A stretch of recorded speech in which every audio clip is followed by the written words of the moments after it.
Where I come from, when somebody greets you, you greet back. Let's try again. All right, good morning. How are you? Good. So most of you carrying cups of coffee. So expect more energy. Anyhow, welcome, dear friends, welcome, dear partners to be, and yes, partners to be for that special hub. Yes, this is our session where we're going to talk about collaboration within the Anticipatory Action Hub. What is happening, what is new, and we will have a zoom in from the different partners representing the technical working groups that we have. We will also get to hear from our representatives from the Americas, from Africa, and from Asia Pacific. And then also we will get to hear from you in terms of how can we make our collaboration better. So before we dive into this session, I will co-facilitate the session with a dear friend of mine. My name is Irene from the Climate Center, and Irene. No, I'm Kara from the All right. Thank you so much, Kara. So right before we start, I'm going to make it a little bit uncomfortable. Could you kindly just rise? Thank you. Yes, I know some of you have just sat down. Okay. All right. We just want to make sure that we are in the right place and you are not suspicious of your neighbor, that you get to know who is next to you, all right? This is not a taxi or a bus. I have learned in Europe that when you sit in a bus, you don't talk to anybody. And yeah, so we are going to break a little bit of that norm, okay? So I just want you to talk to your neighbor, let them know who you are and what your expectation for this session is in less than a minute, if you can make it. Thank you.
Yes.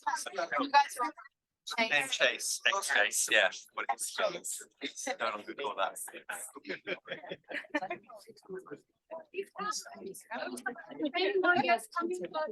The coordination team of the Anticipation Hub, if you don't mind, maybe we can give the seats to our guests. We're very happy to see more interest than we have space for. Please welcome You them. are welcome. Yourself. All right. As our new visitors are starting in, how many of you have spoken to the person you were speaking to? Was the first time you have met them? How many of you? Yeah. Okay, cool. Make sure that you keep the conversation going even after this session, right? Okay. And then finally, how many of you got lost dressing this? Okay, yeah, so we are many, I'm not alone, that's quite comforting. Without further ado, I will now hand over to Kara to tell us what's up in the next phase of the Anticipation Hub. Over to you. Excellent, Irene. So I hope many of you have attended the anticipatory action sessions. Many of them are organized by us or our partners. And today is really an opportunity to pitch collaboration ideas, to know what's being done now in the next phase of the Anticipation Hub, which is starting from this year and the next. I'll give you a very short intro for those of you who are less familiar with the Anticipation Hub. And we'll give also the opportunities for our team coming from different places in the world to talk about what they're up to, our working group leads, And hopefully, even if you didn't haven't thought about it now, at the end of the session, you also have a collaboration idea. Okay, next. Thank you. Technology hasn't been on our side the last few days, but bear with us. So the Anticipation Hub is a platform for knowledge exchange, learning, and advocacy on anticipatory action. We are just 2 years old. We launched in December 2020. It's an initiative of the IFRC, German Red Cross, and the Climate Center, now supported by, the screen is wrong, we are 113 partners so far, coming from the UN, the Red Cross movement, the government, think tank, academia, and other network initiatives such as our friend from here. And it's really a key initiative of a growing agenda, as you might have heard from the overview report yesterday. It's really about acting early, better using prediction to support people at risk ahead of a predictable crisis. Crises are becoming more predictable, and for humanitarian organizations, anticipatory action is no longer a humanitarian innovation, what we call it 6-7 years ago, but really an obligation to. Next. So the Anticipation Hub has a strategy document from 2021 to 2024. So we organize ourselves across 3 different strategic priorities. 1 is on learning, innovation, and exchange. 2 is on guidance and support, and 3 is on policy and advocacy. And we will hear more from the colleagues what we are up to in this next phase. Next, please. So this is our governance. At the core of the Anticipation Hub team is 29 people from 16 countries with different expertise, with thematically and also regionally coordinating anticipation work all over the world. We are mainly consisting, we are mainly consisting of IFRC, German Red Cross, and Climate Center staff, but our ambition is to also grow the coordination team to also include non-Red Cross members, and discussions already in progress with new partners.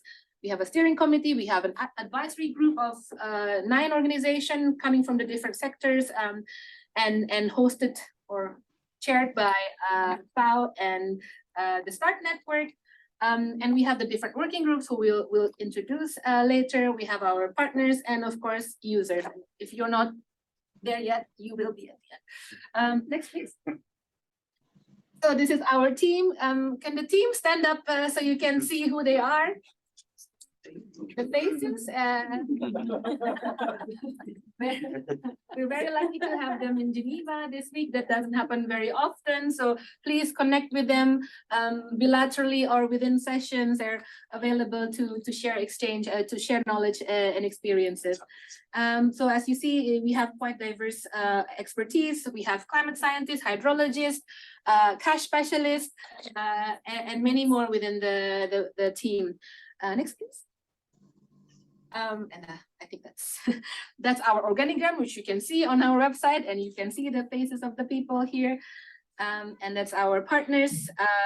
And yeah, I think we are a third Red Cross movement. The rest are coming from different categories of organization. Please. Yeah, so this is if you see our website, we have quite different components around learning, experience, exchange. In learning page, you have the different methodologies, lessons learned, training resources.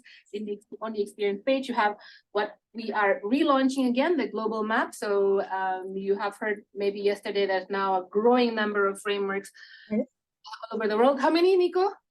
17, 97 under development, 70 already active, means 167 being active or under development. Exactly. And this global map has really a mission to collect all the progress of implementation from the different organizations. So if you are here and you think that your work is not captured, please get in touch.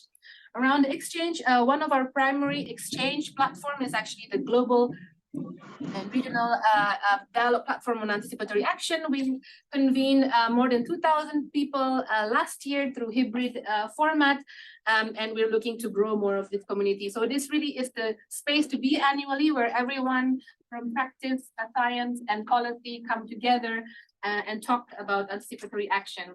And of course, advocacy, we have been involved in many different initiatives, global policy processes such as COP, also informing the G7 and Global Platform on DRR and many others. Next, please.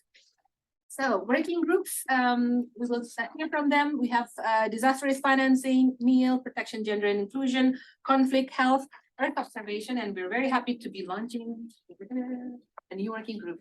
You will hear soon. We are now about 450 members. And again, it is not just the coordination and sharing forums, but our aim is really to actually produce jointly working packages, products, papers, whatever is identified by the working groups. Next, please. Yeah, and this is an example of how we do learning and exchange. We have a format that we call community conversation that we do every month or even more, that partners, any of you could just come to us and say, hey, we want this topic to be discussed by the anticipatory community. Can you organize this? And we have also more informal mingle sessions where we have either virtually or in person mingling. We even created at one point a fake app called the Mingle, your dating app for finding your anticipatory partner. That kind of partner, yeah? There you go. Yeah, these are our global and regional dialogue platform. The next one is happening, Raymond. Next one is Asia Pacific Dialogue Platform when? in Kathmandu, 13th to 15th of June. Africa. From the 4th of the 6th of July in Johannesburg. Americas. Oh. Lillian, Matthew?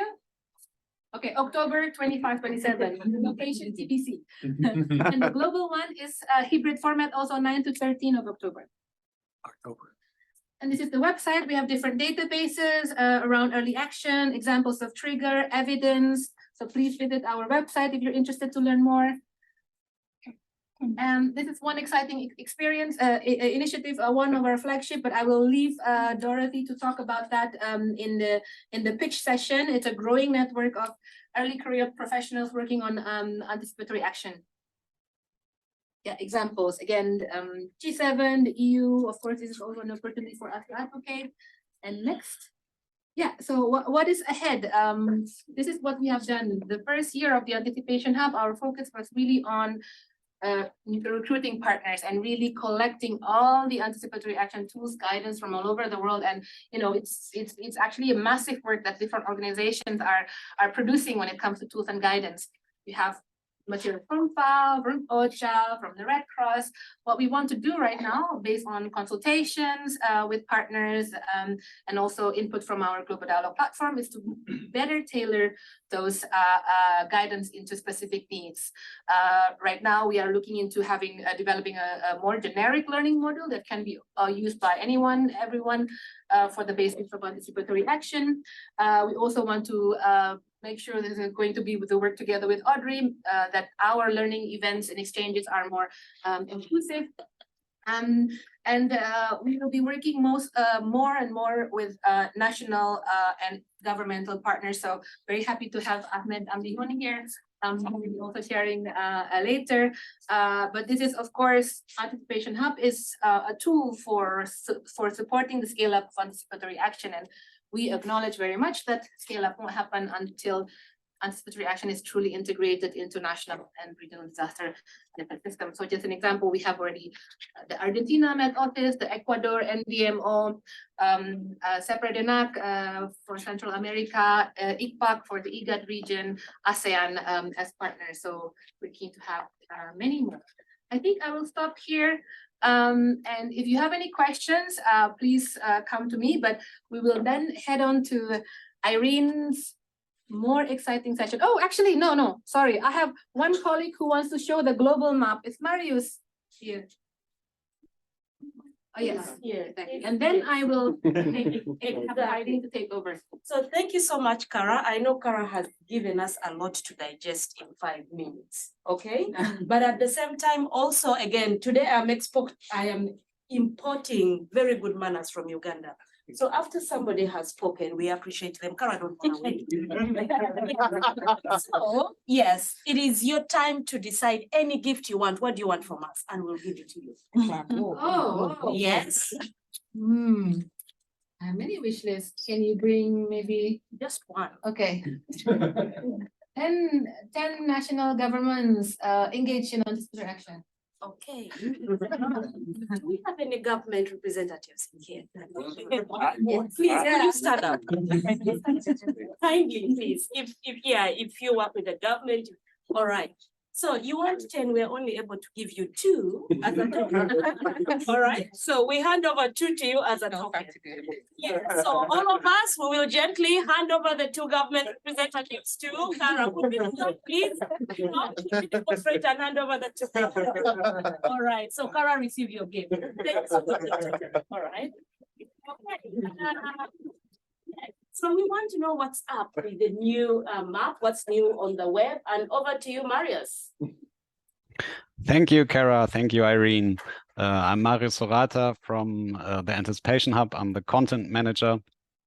And as Kara already mentioned, we launched our overview report yesterday. And yeah, I want to show you today an exciting new feature of our website, working with the data of the overview report. And this is the global map. I hope you can see my screen. Can you confirm? Yeah, but slow. Yes. Okay, great. So we launched this new global map to give you the ability to also work with the data that's in the overview report. And I'll just show you quickly around what you can see here. We have a filter, so you can use the map to, for example, filter for different countries and see what's up in those countries, which hazards are covered, and which organizations are covering which hazards where. So let's just dive in and try it out. We have some differences to what's named in the overview report for the countries, projects, and hazards. That's because the overview report only looks at the data from 2022, and on the website we try to cover all the data that's not only from last year as well. So let's dive in. For example, we could look on Bangladesh. You just seen that numbers here have changed. So you can, for example, look for a country and see which projects are available or working in this country and which hazards are covered and how many people are targeted and what's the investment. If we want to dive deeper, we can go into the country and see what's up. So you can see the hazards. You see multiple floodings because different organizations cover this hazard. So we have the IFRC, we have OCHA, WFP, and START Network. And from there on, you could also go even deeper into the country and look at the country profile to get more information of what's done in the country and check out the different projects, the resources we have on the hub on those projects, as well as activations that have been happening or working groups that cover these topics. So just shortly back to the map. The same is working for the different hazards. So you could also look which countries, for example, have drought as a hazard and how many projects are covering this hazard all over the world. The same goes for the organizations that fund the projects all over the world. For example, WFP is active in the countries that are now marked. So that is a short overview of the global map. Yeah, the data we have is only as good as what we're given. So I want to especially ask for your support if you find countries or projects or hazards that you know should be covered but are not already on the website. Feel free to reach out and yeah, help us to make the map better. And you can find below the map a way to reach out to me. So yeah, we count on your support. And now back to Geneva. Thank you. Marius, there are a few questions for you in the chat. Karen, could you just pick out maybe one or two? I think I saw one that was asking if the map is live on the website. The map is live. Right now it's a little bit hidden, but it will be live on the homepage today. All right, so we should expect a seen version later today, okay? Correct. All right. In the spirit of giving, Marius, what would you want to receive this morning? Oh, as I said, I would love to receive more data. So we will give you virtual data today, and the real one will come when the map goes live, all right? So what is the icon for data? Where are the data gigs in here? Trying to think around. How do we visualize data? Right, which symbol can we use for data really at this point in time? I'm a lousy data person. Okay. 0 and a 1. Okay, so we are giving Marius a 0. Oh, all right, could we just give Marius a 0 and a 1, please? All right, everybody, we're in the giving spirit, okay? All right, thank you. So we'll send you the data, okay? Thank you. Thank you so much. More questions will come your way. And now we want to dive into the pitches. We have representatives from the technical working groups here, as well as the regions, but we will start. Yes. For the online audience, we have a Padlet for them to put their pitches. So don't forget, we can put the link of the Padlet on the message box. All right, thank you. So we will start with the regions. Africa, MENA. Okay. Africa has been sacrificed to start, and so Africa will start. 2 minutes. It's because you're from Uganda. Of course, 2 minutes. Thank you. All right, I'm Jörg Wilbrink from the IFRC regional office in Africa, and we have currently quite good collaborations in examples in the region. So we have for Southern Africa Regional Anticipatory Action Working Group. The abbreviation is RAG. Please reach out if you want to join this regional working group. So we have developed the Southern Africa roadmap for anticipatory action, and this is really to jointly scale up alignment on the different anticipatory action plans that we have out there. You see there's a lot of AAPs being developed. One of the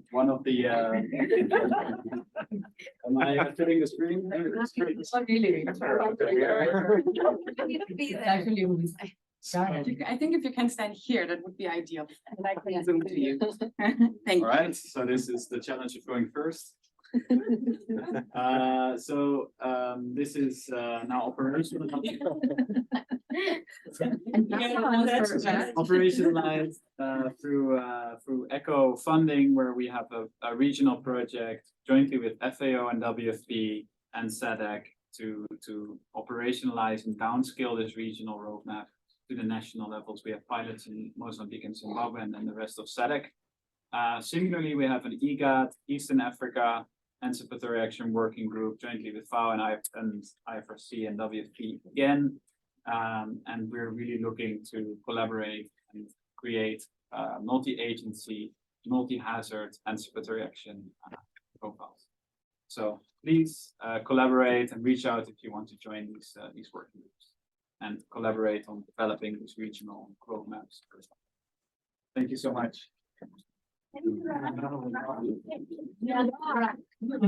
Okay, if you want to join the RAG, if you want to join the technocratic group, yeah, you can to go too. We are going to Asia Pacific. I'm not getting gifts. No. And Kara gave you a gift. Keep up for you, please. Okay. So first I have a question. So I should move here. Okay, good deal. Who knows the fattoush? Like a rabbit salad. Okay, some of you, right?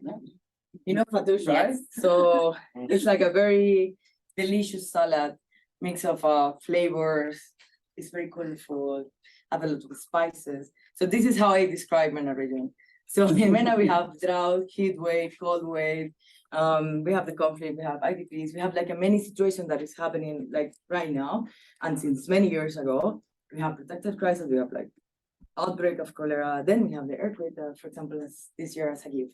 However, the work that we have doing, especially from in the case of the MENA region, it's been growing and growing and growing. So it's me, Cristel Santa Maria, and I'm una secretary in Mahat El Kaware. So I am Cristel Santa Maria, Disaster Risk Management Coordinator for the IFRC, based in Lebanon, in the MENA Regional Office. So I'm working on anticipatory action and under the umbrella of disaster risk management.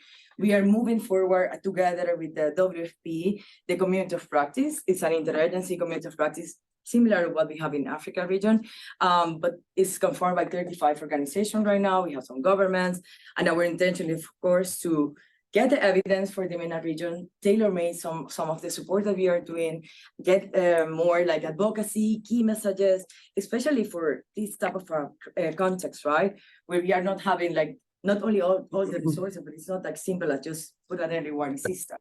But the intention that we have there, of course, with this with the platform is to really mobilize not only resources, but also how we, convey as a group.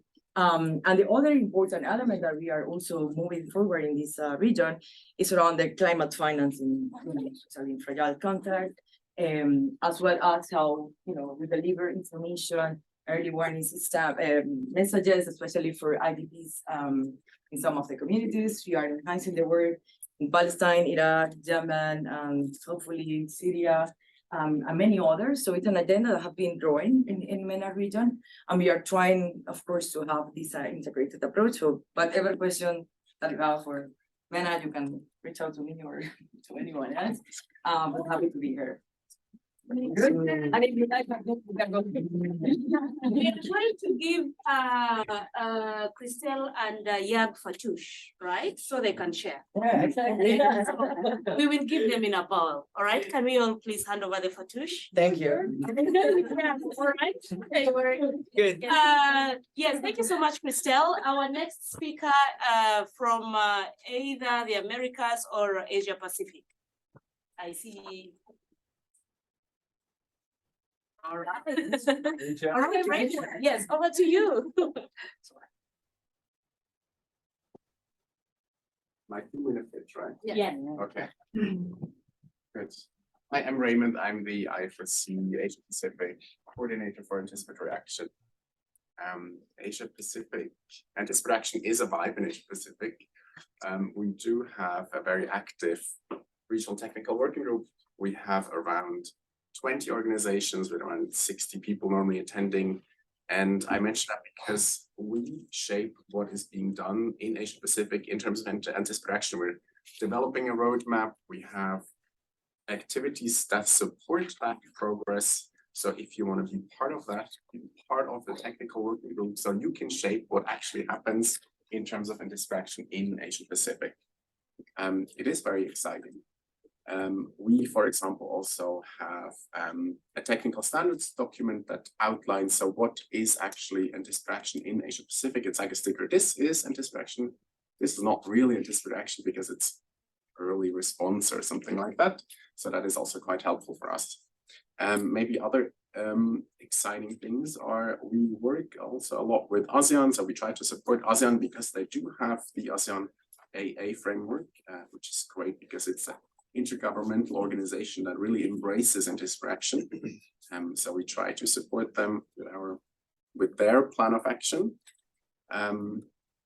What else should I mention? Oh, I should mention joint implementation. This is probably the best thing, or at least I'm very excited about that, because we try to start anticipatory action with all partners from the very beginning. So it's Red Cross, it's UN, it's governments, it's NGOs, and that's how we want to start anticipatory action at the country level. So let's bring everyone together. Let's agree on what it is. Let's agree on the action plan to make sure that we can progress collectively.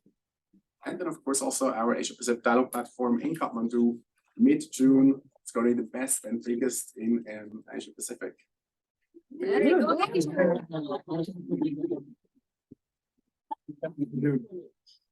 Sorry. What gift would you like to receive? Oh, what can I choose? Good question. Like more time. We are gonna give him a time machine. Yeah. All right. Okay. All right. How do we do time? Okay, also go like this. Okay. So we just so we are turning back time for him so he can have fun. Can we do that, please? And just give him the time. Please give the guy some time. All right. Thank you so much very much. Yes, we appreciate it. May you have all the time that you need. And finally, but not least, Lillian.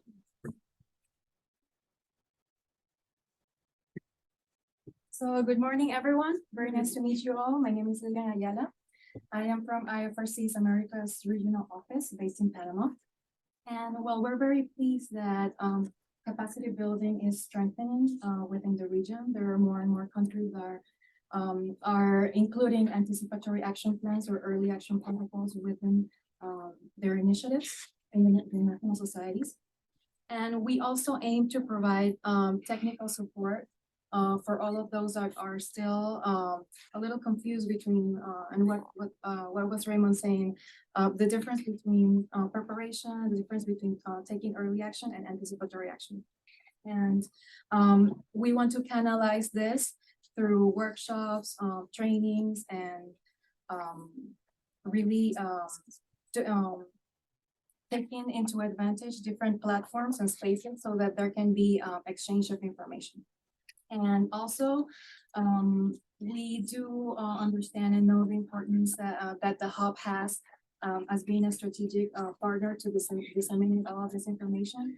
And we want that in the future, we can have a little more coverage with the information in a very contextualized information. Thank you.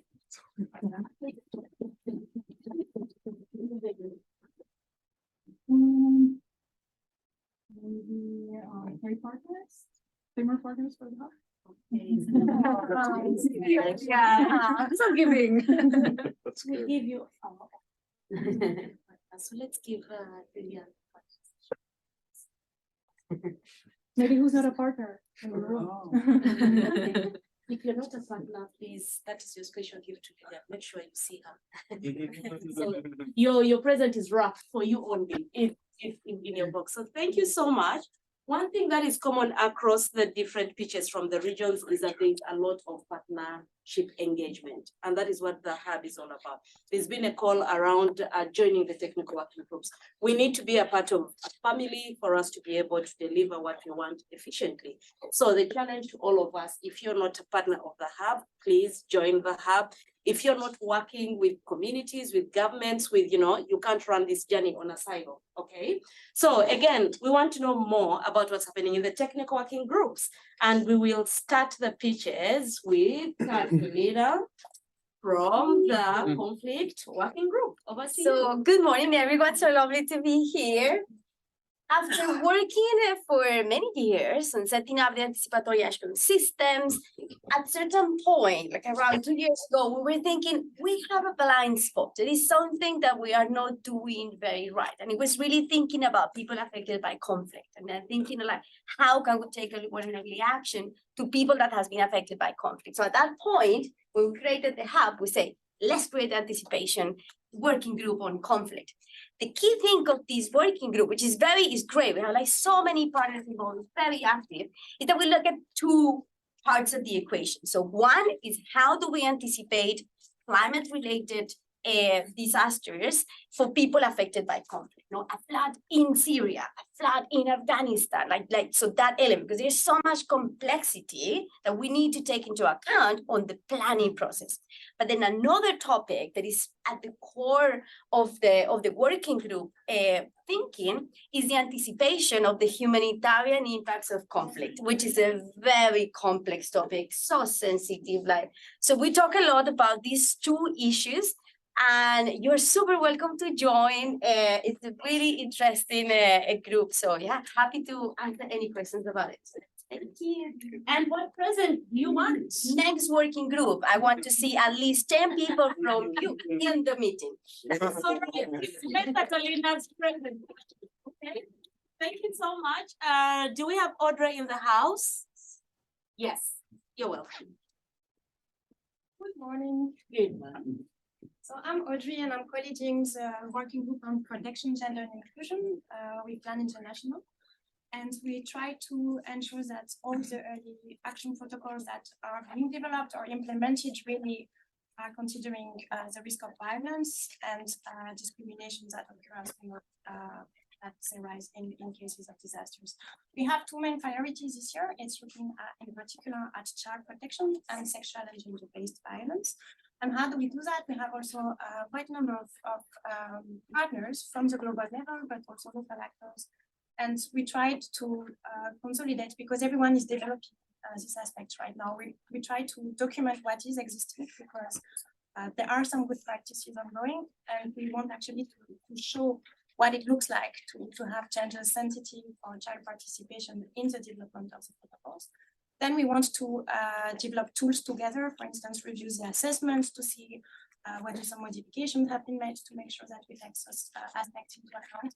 And with joint advocacy, because we feel that those topics are sometimes left out a little bit, and we just want to make sure that they are taken on board from the start of those processes at country level, and that we can learn from that and just make sure that we are accountable to the conclusions. So happy to answer any question and gather your documents, your practices as well. And your president, please? We have a session actually tomorrow. Okay. At 11, and it's together with the conflict working group, because we find that protection is really missing piece in conflict, but also in climate. And it's youth-led, it's focused on children and young people to have an intergenerational discussion. It's at 11 a.m. in room 14. So happy to see many of you there. Okay, so we would like to give you the tips tomorrow. All right, please show up for that session. Over to you, Nicholas. Okay. Hello, everyone. My name is Nicholas, and I'm co-leading the working group linking anticipatory action and risk financing. Just a quick question. Who of you knows, for instance, regional risk pool? How they work? Yeah, crisis modifier, heard of them? Hedge bonds? Yeah, lovely, exactly. How these work and how we can link all these type of instruments to anticipatory action is basically what we're doing in this working group. So this working group is co-hosted by the Anticipation Hub, the REAP, the Risk Informed Early Action Partnership, and the Inter-Resilience Global Partnership. So it's a truly cross-sectoral community, and we're basically discussing how we can bring these two worlds together. You know, there are different elements what we can learn from the development sector, what we can learn from the humanitarian sector, and bring this to and really, you know, have this deep dive. This discussion is what we are doing, and we have currently, I think it's 80 members in the working group from 50 different organizations. So it's a big working group. We meet on a quarterly basis. We're currently working on a joint work plan, so different products, basically a policy paper, a database, and different other products. And we're just setting up this working group. So please do join us for the next meeting, get engaged to learn, contribute to bring these two worlds together. That would be fantastic. Thanks. And what do you want to receive? Your brains. We will think about that one. Send it over. And Karen. Yes. So hello everyone, my name is Karen Dahl. I'm working for the German Red Cross, and I'm a member of the Anticipatory Action and Earth Observation Working Group, which is chaired by Shanna McLean from NASA and Veronica Bell from the Australian Red Cross. And what I would like to do today is to tell you a bit the story of Earth observation and anticipatory action. So what you see here on those two cards is a small Earth observation, a satellite flying around, and here you see one member of the anticipatory action community running around looking for data. So these two actually have a common goal. They want to, they want to make anticipatory action faster, more effective, better informed. So, but sometimes these two have a problem because they don't talk so much, and then they don't understand each other, and it's like really difficult sometimes. And so what can they do? So maybe as a background for Earth observation, right? So it's really data driven. They can support risk assessments. They can provide lots of interesting data that can make our risk assessments more accurate and more effective, maybe even cheaper because it's more cost effective because these satellites fly around Earth anyway. And then we have our anticipatory action practitioners who are desperately looking for data because they want to make their lives easier, right? So they need information to act and to organize our anticipatory actions better. So what are they doing now? So ideally, they would talk to each other and make anticipatory action more actionable, or the data more actionable, right? So here I also use the zeros and ones, Irene, by the way, to bridge the gap between the data and the action. So how do we bridge this now?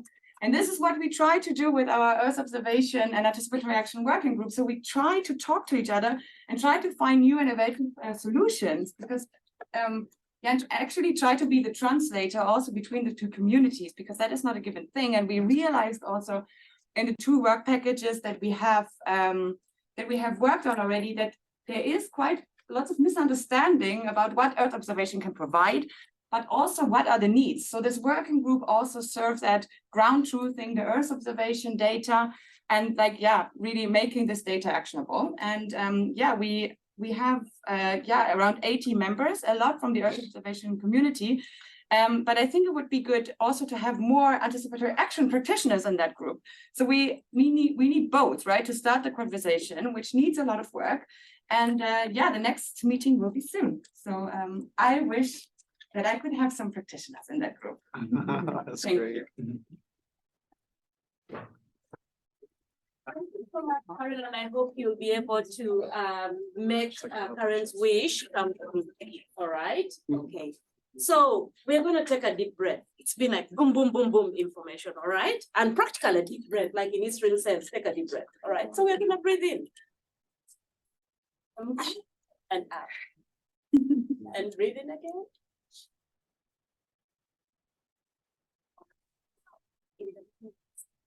You want to welcome them. Ben, you're welcome. So quiet, I couldn't hear that. Morning, everyone. I'm Ben from the Secretariat of REAP, which is the Risk Informed Early Action Partnership. So Anticipation Hub is your one-stop shop for knowledge exchange and good practice when it comes to anticipating humanitarian action.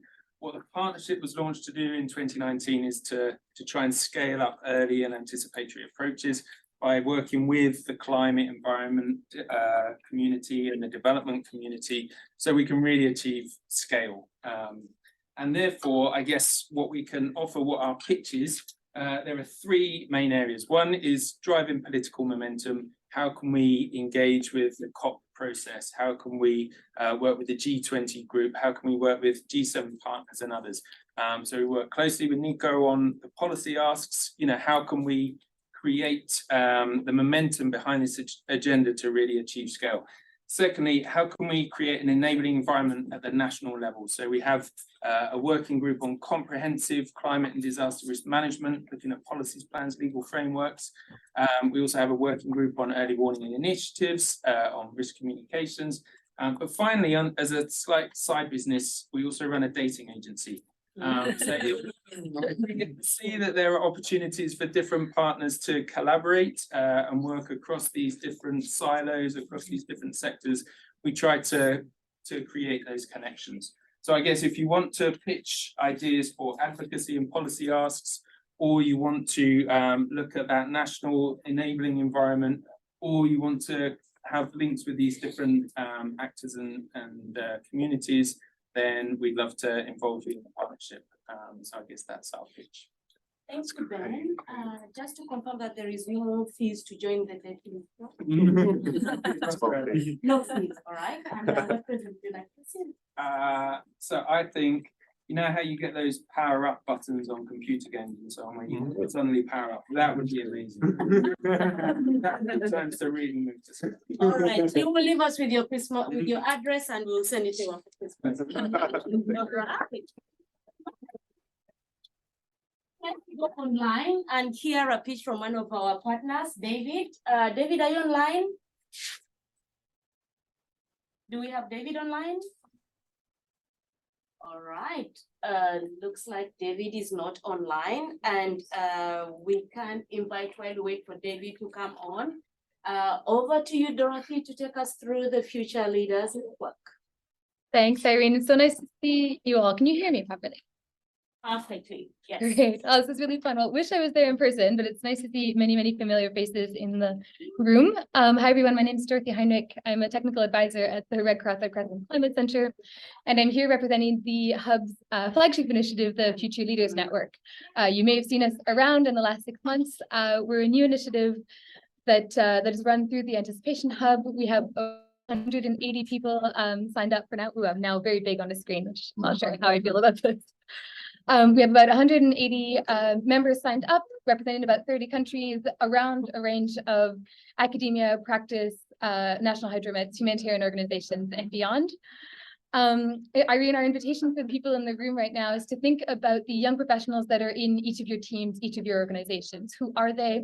What are they bringing to your organizations? What are their aspirations? What do they want to see happen in the space? What do they want to see in their careers? And how can you support them through this? And the network is very much set up to help you think through this and help the young professionals in your networks and in your organizations. So the pitch to all of you is that the network is here to inspire, connect, and empower young professionals working in the anticipatory action space. We want to make sure that young professionals are given the space that they need to grow professionally, but also to influence the space in ways that are future looking. And also for the anticipation space to benefit from the tremendous amount of expertise and excitement and energy that exists within young professionals as well. So there's our pitch. We run events, we have networking moments, we write blogs and research papers and are quite active in public facing ways as well. We're in all the dialogue platforms and such. So here's, yeah, an invitation for you to connect with us.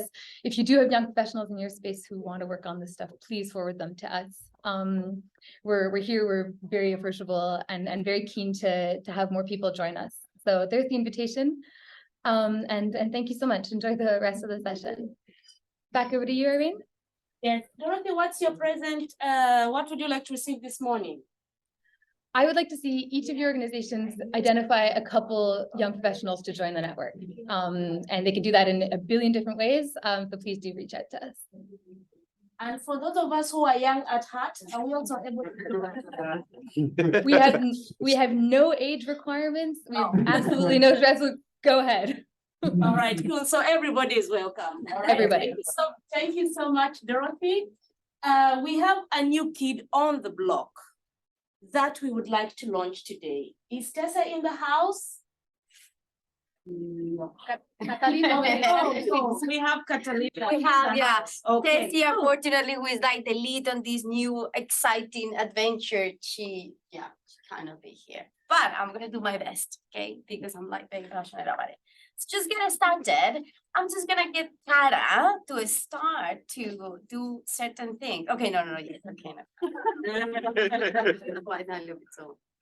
Okay, so there is a topic that we have been, I think all of us here, we have been very passionate about. And it's really thinking about the complexity of the world, like what we are facing now.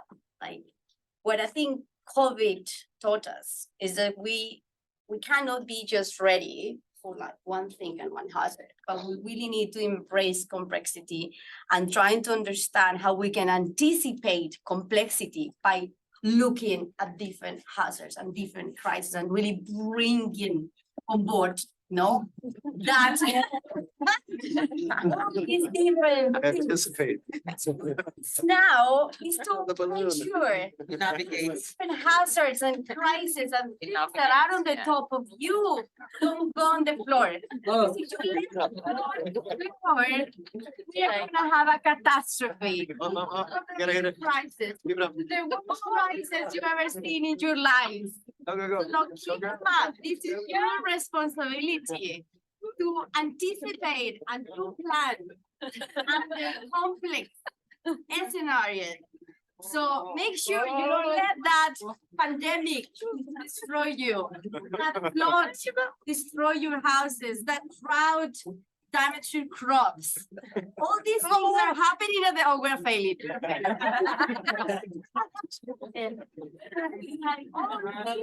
This is the life that we are living.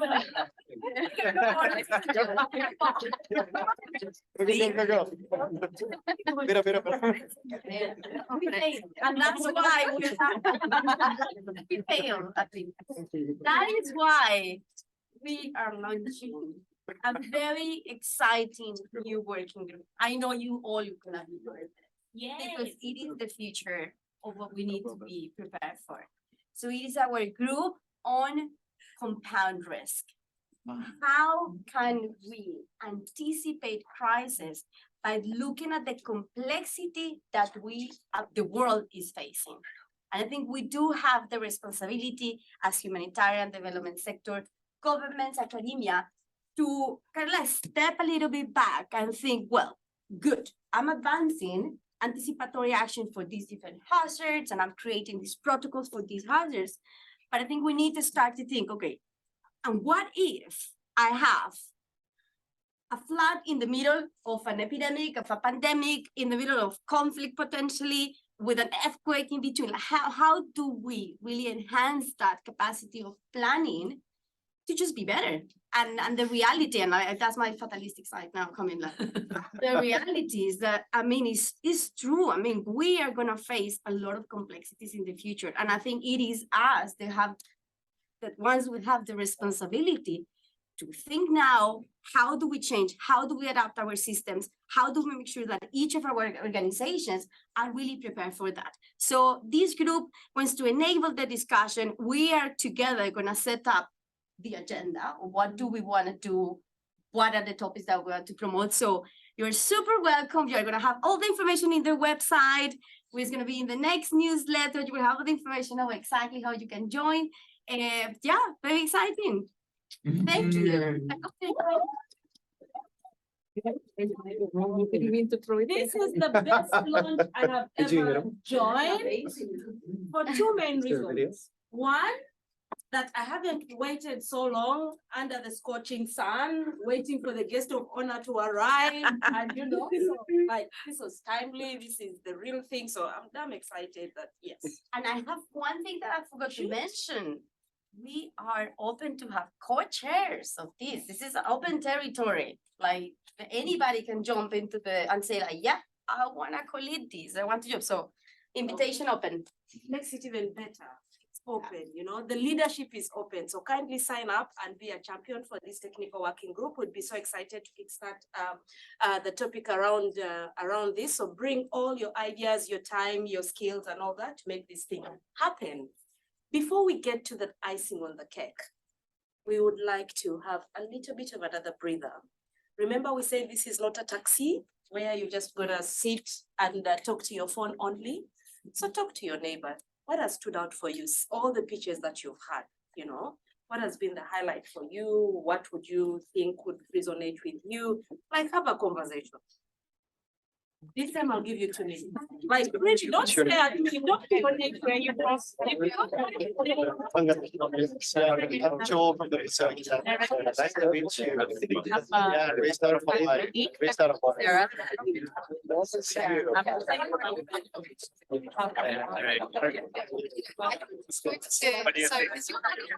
So you have a lot on your plate right now.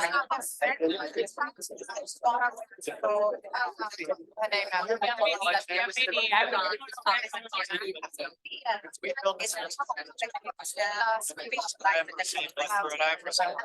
I'm doing it logistic, so doing a lot of waste management, localization.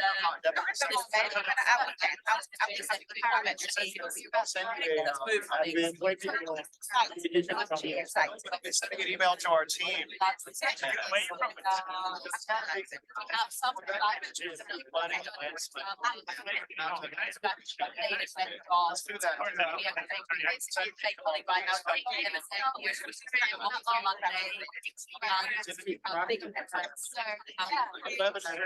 Then let us know. If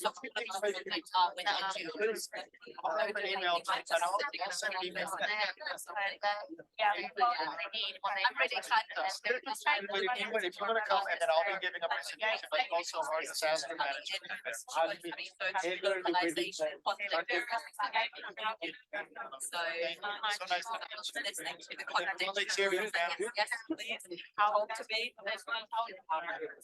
Early morning. Panama.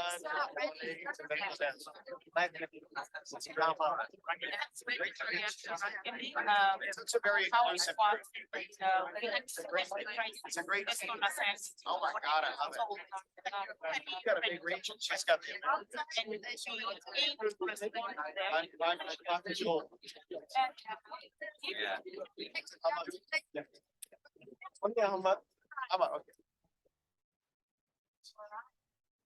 Does any of you have a question?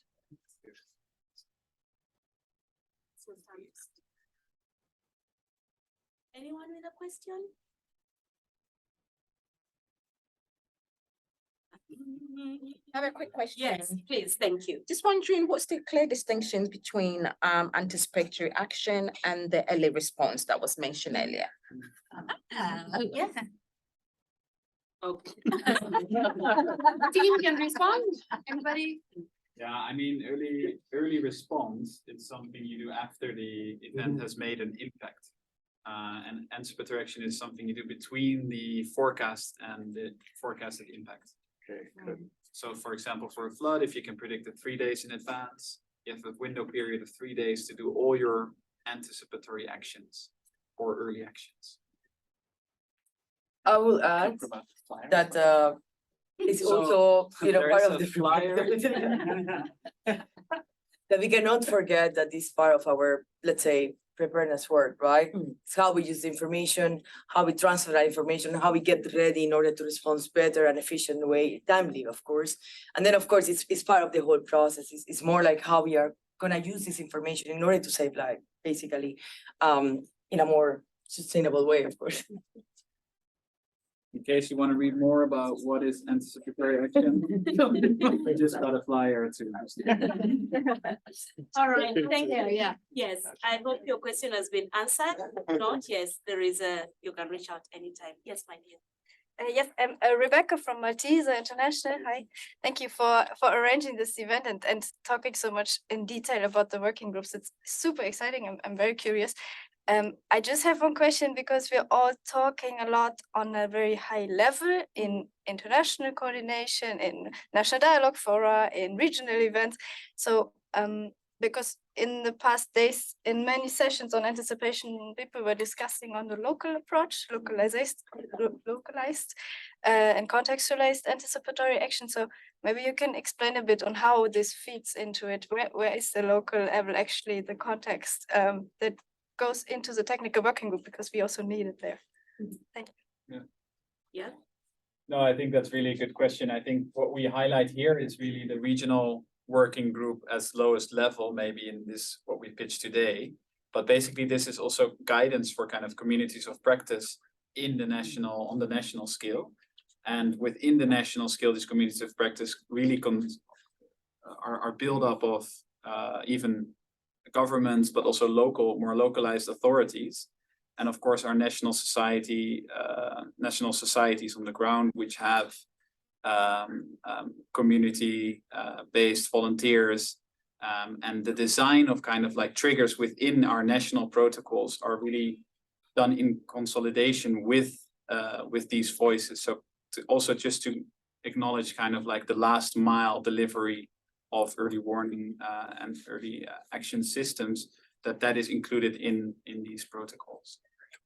And also just the design of kind of like what are the most vulnerable, let's say, households in this last mile is also done in collaboration, often not everywhere yet, but often with kind of like social safety nets of governments, etc. So those kind of things are considered as well.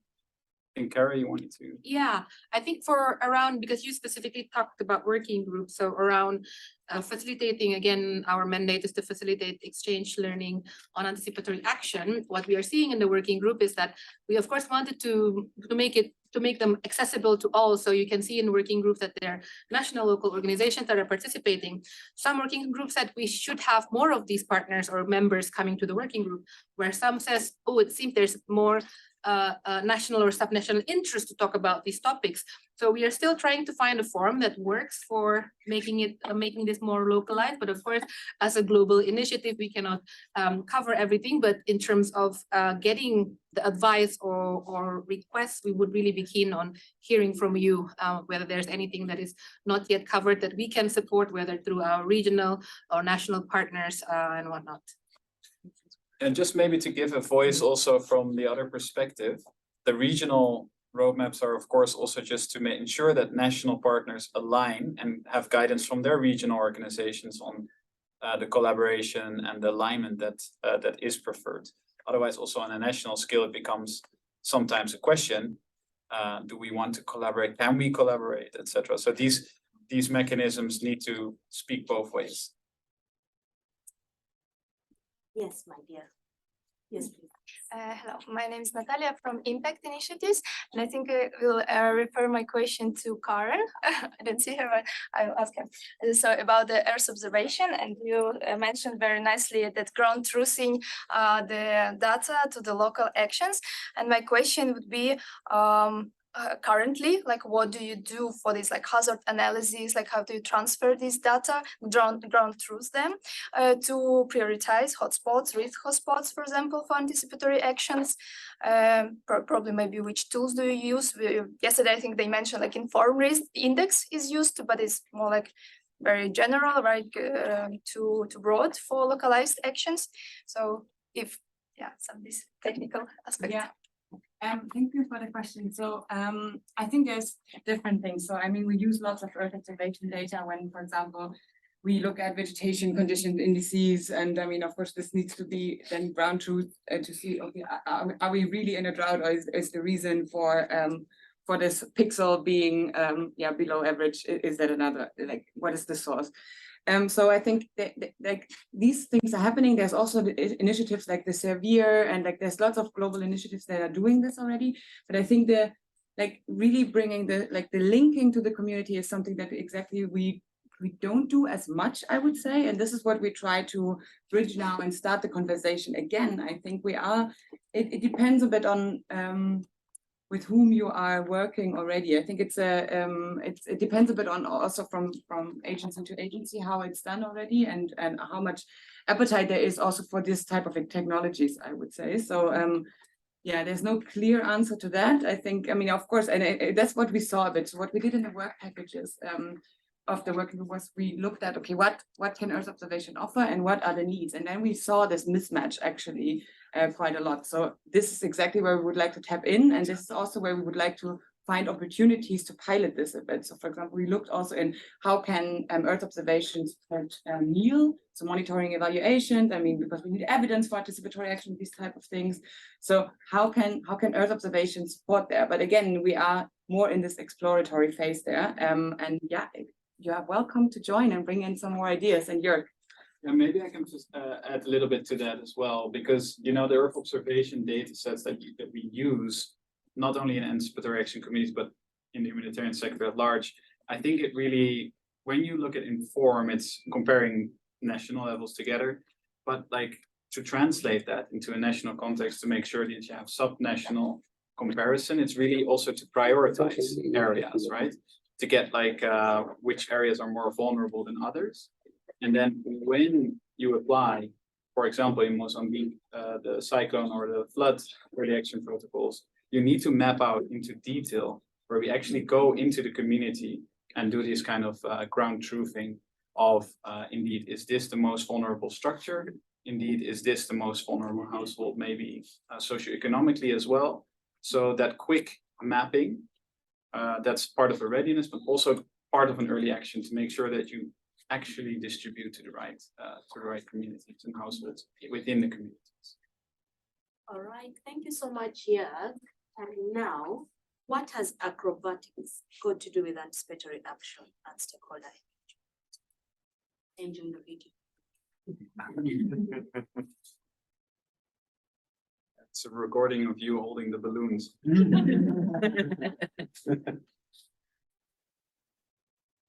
You may think that things are normal, but sometimes our systems go just a little bit outside of balance, and when they fall out of balance, big things can go really bad. Are we prepared? Hello, friends. I'm Pablo with the Red Cross Red Crescent Climate Center, and guess what? We are collaborating with professional aerial acrobats to help us understand what needs to be done about anticipatory action. So you're going to see portions of a performance we did at a global conference about understanding risk. A few key messages. We know that if we work together, we can go higher and see further. How can we work together better so that 1 + 1 creates a oneness that delivers solutions harmoniously, effectively, and in a timely manner? We always figure out that there are tensions, that there are differences. What can you imagine? What can you tell your partners about better ways to collaborate? We have to perform. Another thing we constantly do is juggling. We juggle with so many natural hazards, and we juggle with too many things that come our way, and are we in the right place at the right time, doing the right thing? Professional jugglers are experts at anticipating trajectories and, when possible, defining trajectories. Can we be inspired by circus artists so that we can better juggle anticipating trajectories? We are understanding risk. What if? Okay, let's just listen to each other. Sometimes we have to elevate our point of view. We have to go higher and suspend our belief in how things have been and begin to imagine new ways from a different level. Can we create new configurations? When we look forward, as the acrobats do, they see from a different perspective. They imagine a space of possibility that creates so much ambition, so much possibility for new ways of balancing. We need to remember that just like acrobats, we know that things may fall. When things don't go well, do we have what it takes to be ready to catch the falling? We have to anticipate. We are understanding risk.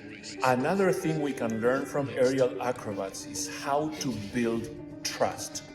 These folks are amazing in how they look in one direction, but they anticipate that behind them there is a team doing the right thing, prepared to work together to create safety nets for those who can be in trouble.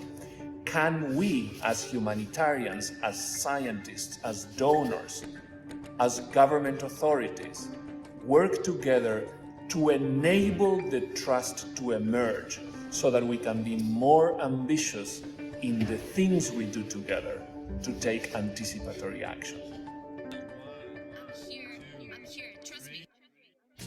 And finally, there's the issue of propelling ourselves and our systems to new heights, to go higher, to go deeper, to go further, to take more of what we can do into what is done. Anticipatory action requires the flying of our brain power, the propelling forward. Look at these aerial acrobats. Look at how far they can go to create a new way of accomplishing awesome.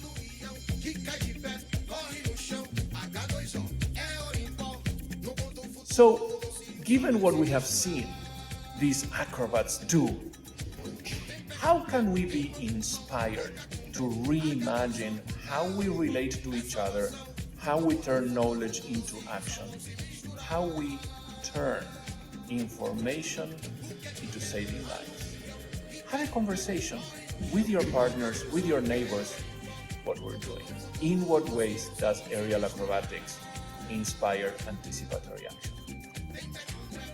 Thank you for your time.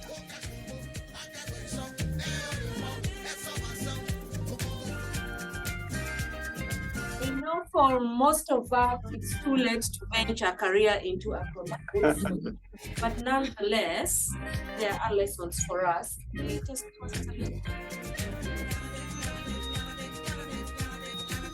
we have to finish until we see.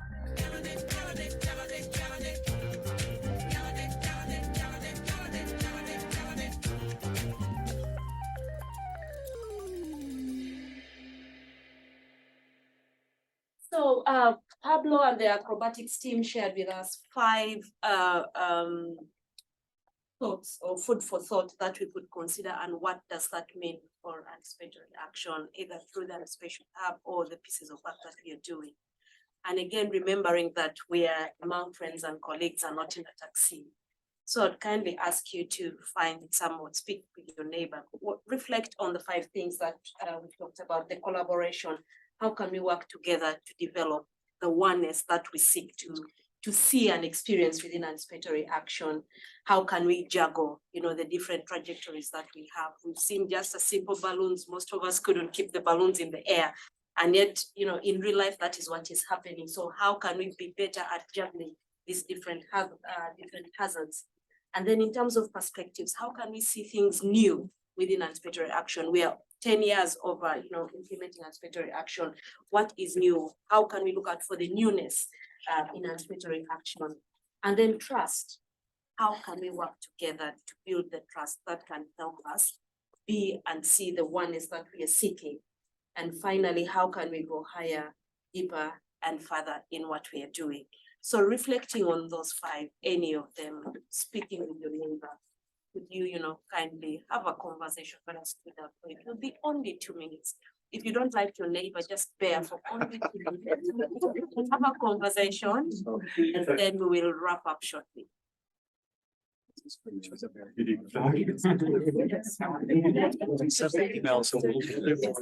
We have a new. Let's do it. Yeah, we have a new.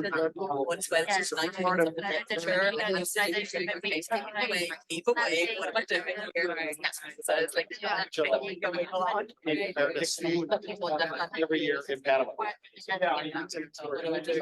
I'm not guest, but I want to get so it's more on the community side.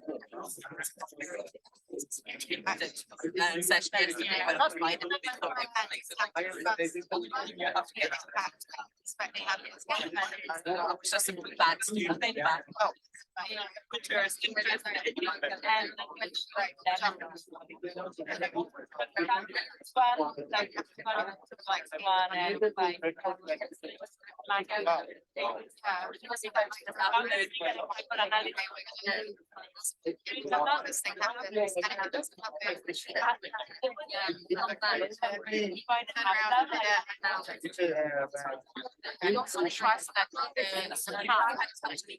It's really, you're really good at it.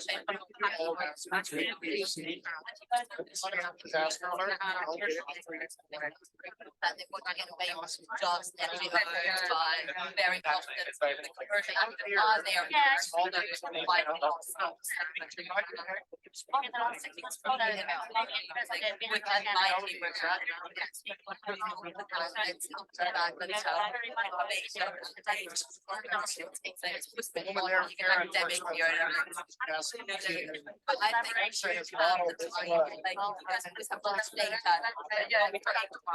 Every time to actually sit down and that's my job. I get paid to take work.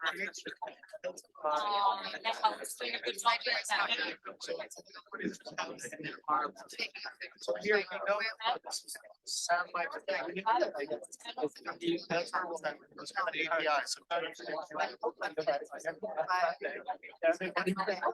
Eventually everything data action, that's what governments have. So it's kind of a task. Yes, we want to be sustainable.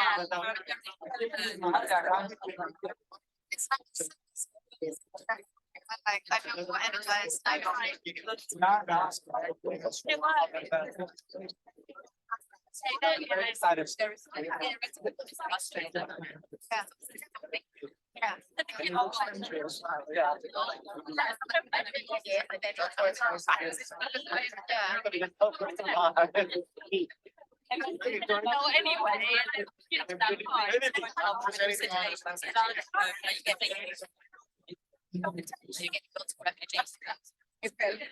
say that it's again sharing the sound bites in the room, and just before we wind up, we don't want to be the one standing between you and lunch, but I would still want to give a floor to somebody else who just want to share any reflections when based on the video that we've shared, your experiences, your expectations, your aspirations, anything you'd like to share in the plenary. You're welcome before we have our final. Yes. Yeah, maybe just from our short session now, using the word of the trajectory a bit differently. We feel there is a certain risk. I mean, this collaboration is what we need. Yeah, we need to have all actors together and have collective understanding of the risk, collective modeling, collective triggers as good as possible. We need the donors to make us do that, because sometimes we still like to compete. Yeah, and the trajectory at the moment is we're getting more and more money likely in the years. That will stop at one point.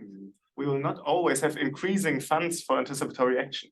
When the money is getting less, the risk that we get back to this competing is very high. So we really have to have systems in place where we support the collective anticipatory action. And that comes back a bit to like what we discussed before about localization. We also need to make sure this is as good as possible a locally led thing, and that's not only about the system of triggering and of modeling. That's also about the early actions, deciding which kind of early actions are the right ones, and how can we make use of the knowledge of people about their own coping strategies, the positive coping strategies, and how anticipatory action can support those coping strategies. And how can we then, and that's also a big challenge, how can we use very localized knowledge to collectively scale it up and put it on the bigger scale and level that we need to really make impact. I mean, we saw great presentation yesterday on what anticipatory action is already doing in the launch of the report, but it's still fragmented, it's still small. We still need really to scale it up. And for that, we need systems to really support our collaboration. And that's what the Anticipation Hub is very good in providing for us. At least we have the infrastructure now. And then last point from my side, and then I shut up. We also have to use the infrastructure. Yeah, we need the call to everyone who is partner of the hub to really provide the data, provide the evidence. And when we look at the evidence database and we cut out the 20 reports on Bangladesh, then it's in the end relatively limited still. So we, as the organizations who are part of this, who are the partners, we need to do that. and our donors need to force us to do it. That must be a part of giving money for anticipatory action, that we just sign off. We will also produce evidence, and this evidence will be collectively used through the anticipation hub or similarly. So that's my. Thank you so much, Matthias. And when you mentioned we are competing, everybody in the room kept nodding, saying, that is the reality. And then also you mentioned, we have the anticipation hub, we need to use that infrastructure, but we also need to contribute towards that infrastructure. So it's also a call to all of us, provide the information, provide the data that is required for this infrastructure to run. Thank you. One last thought reflection that anyone would like to share? Going once, going twice, and so thank you so much for all your recollections, for your participation, for your engagement, and we would like to wrap this session with a few words of more wisdom from our dear colleague from GFFO, Konstantin. Sure. The floor is yours. Thanks. I'll just stand up here. So thank you very much. I think, firstly to maybe, you gave me a good segue there. And I can promise you from the donor perspective that we will keep pressuring all of you guys, but also to, that we keep our part of the bargain as well. Obviously the German Federal Foreign Office has been quite committed to anticipatory action. There is this commitment to spend at least 5% of funding of the humanitarian budget on aid this year, and hopefully that will keep growing as well in the next years. So hopefully I'll be able to at least keep that part.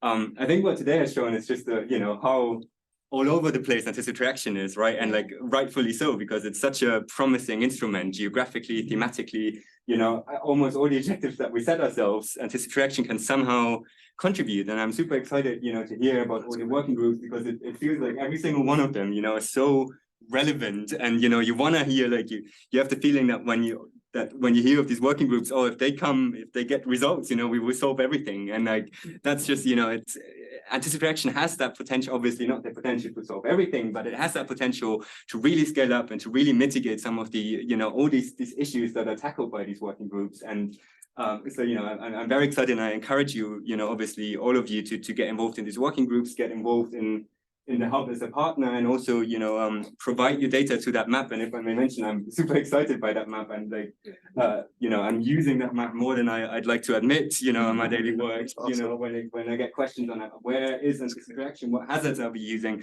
So for these new filters, are great, and I'm genuinely excited. And I think my wish, if you will come to that, has already been fulfilled by having that map and by making my life easier. So thank you very much, and I'll see you soon, hopefully. Thank you, everybody, and I'm excited that we've already achieved this for the map. All right. So as we conclude, we would like the Anticipation Hub team to clap for our guests who joined the session. Please, can we do that? Thank you so much, and thank you all for taking time to join our session.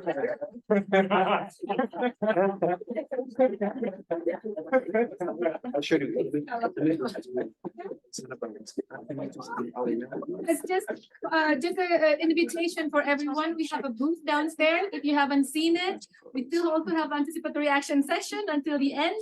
And for new partners and those of you who have collaboration ideas to pitch after this, we have t-shirts and chocolates, so that should be an incentive. We'll also have a get-together on Thursday evening. Everyone is welcome, so just see me and the team the next days. We're happy to connect here and also, of course, beyond. And thank you so much for participating and engaging in very lively discussions. It was a nice buzz. Thank you again.